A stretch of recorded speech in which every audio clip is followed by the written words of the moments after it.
See. Good evening. Good evening. Good evening. Welcome to Wolf Den Connection. Give me just a second here to get connected to everything. Takes a minute when you're doing three different live things. Takes just a minute. We're getting there though. Facebook is finally there. Look at that. Took a minute. That is not the shirt I'm wearing. Let's try this again. There we are. All right, share. Join us tonight.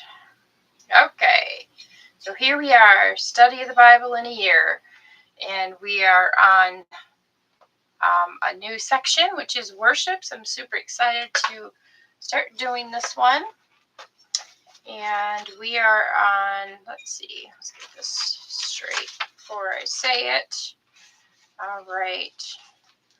Doing the Bible in a year, and we are on week 8, and our theme is worship, and we're doing John 4 verses 23 through 24 today.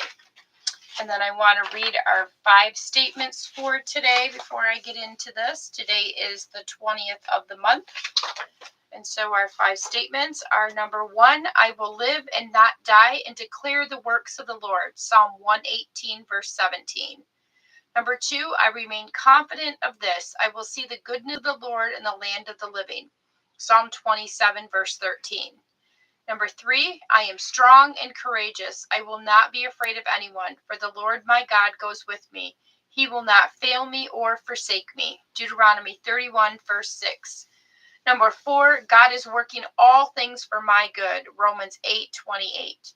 And number 5, God's plans are to prosper and not to harm me. He is giving me hope and a future.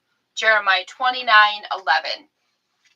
All right, like I said, this week we are on worship as our subject, and we have 3 assignments. Where they're called reflections, but I call them more of assignments. So the first one is, besides singing, what is one way you could express worship to God this week through your daily work or activities? And number 2, choose one regular task you dislike. How could you reframe it as an act of worship this week? And number 3, what distracts you most during worship times? What practical step could you take this week to minimize this distraction? One helpful hint for that one is to turn off your phone while you're worshiping so that you do not get distracted by everybody that wants to call you while you should be worshiping. But I know that's sometimes easier said than done. It's hard to disconnect from our lives to focus on the Lord, because our lives are being pulled in so many different directions.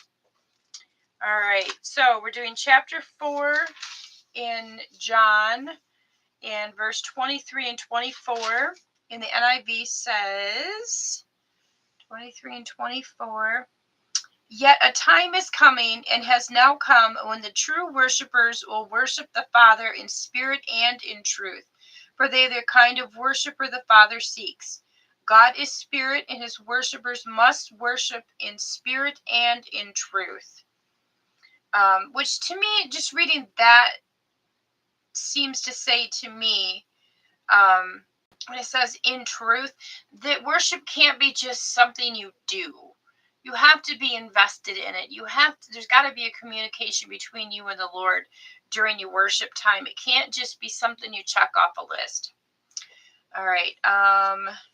23 and 24. Oh, that's just one paragraph in the Message Bible. Sometimes the Message Bible is several. Actually, it says 21 through 23 and then 23 through 24. That doesn't make sense. All right, we're going to start with verse 21 then.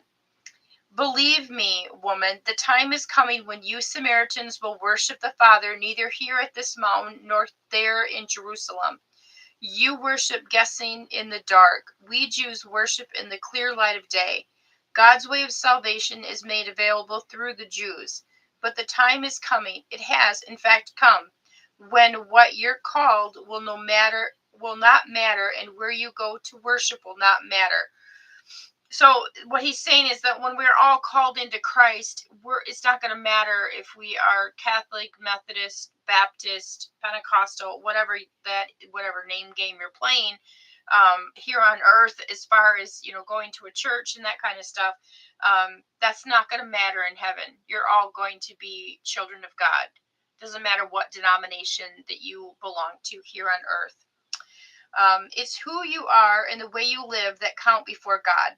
Your worship must engage your spirit in the pursuit of truth. That's the kind of people the Father is out looking for. Those who are simply and honestly themselves before Him in their worship. God is sheer being itself, spirit.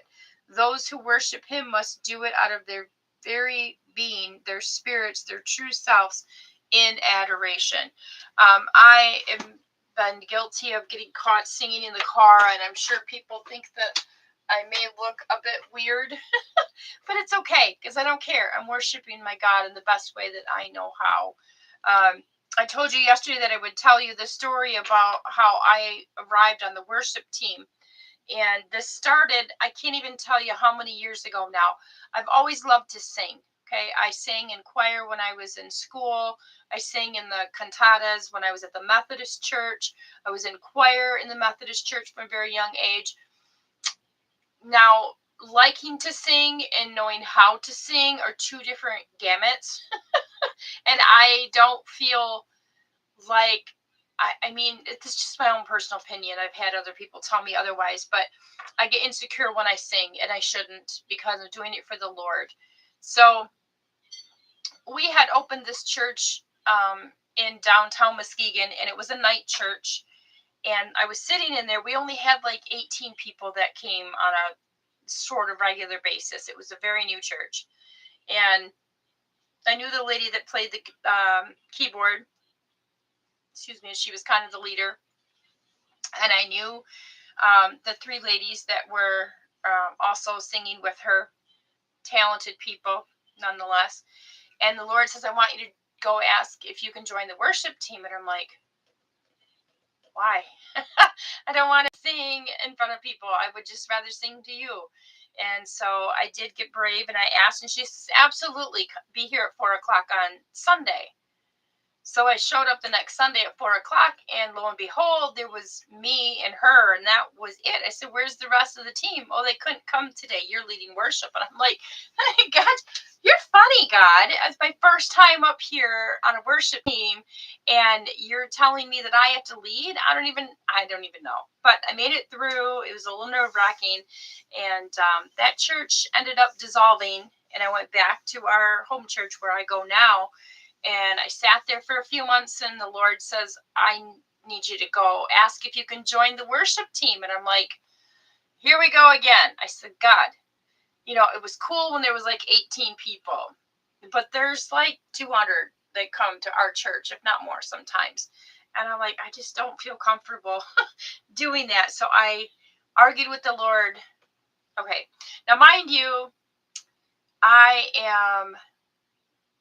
am now practicing instant obedience, okay? So it took me 3 years, it took me 3 months to finally go up and ask the worship leader. And this is my exact wording. I said, listen, you can say no if you want, because I understand. But the Lord has asked me to come up here and ask if I can be on the worship team. Now, my mindset here is there's people on this worship team that have been here for 25 years. It's almost like somebody has to die before you can get a spot on the worship team in our church. It just seemed that way to me. And so when I asked the leader, he says, how long ago did the Lord ask you to join? I said, probably 3 months ago. And he started laughing, and then I laughed with him just because it was an uncomfortable situation. He goes, I was supposed to ask you 3 months ago. So there was my confirmation. And I've been on the worship team ever since. I used to be on a backup mic, which didn't work half the time. I was perfectly fine with that. But now I have my own mic, and I sing every other Sunday, and sometimes you can hear me and sometimes you can't. It's okay. But I say all of that to say this. I love to sing to the Lord. And you have to, when you're singing to the Lord, you have to push everything else aside and realize that there is a communication going on between you and the Lord when you're worshiping. And it's beautiful, and it's intimate, and it's all it says all the things that sometimes you can't say in just a conversation, or it says all the things sometimes you just can't say at one time in a prayer. So, anyways, shared my story. All right, I will be back on here tomorrow night. It's Friday already. Can you believe it? I'll be back on here tomorrow night, and we'll be doing day 3, and we'll be in Romans 12:1. And don't forget that I'll be on here tomorrow morning at 7:10ish with Morning Manna. So I hope you can join us. And I'll try to be on all 3 venues. I had a snag this morning, but I figured it out. So, anywho, I hope you guys have a wonderful night. And I'm going to try to end all of these things eloquently without flaw. All right. Love you all. Have a good night.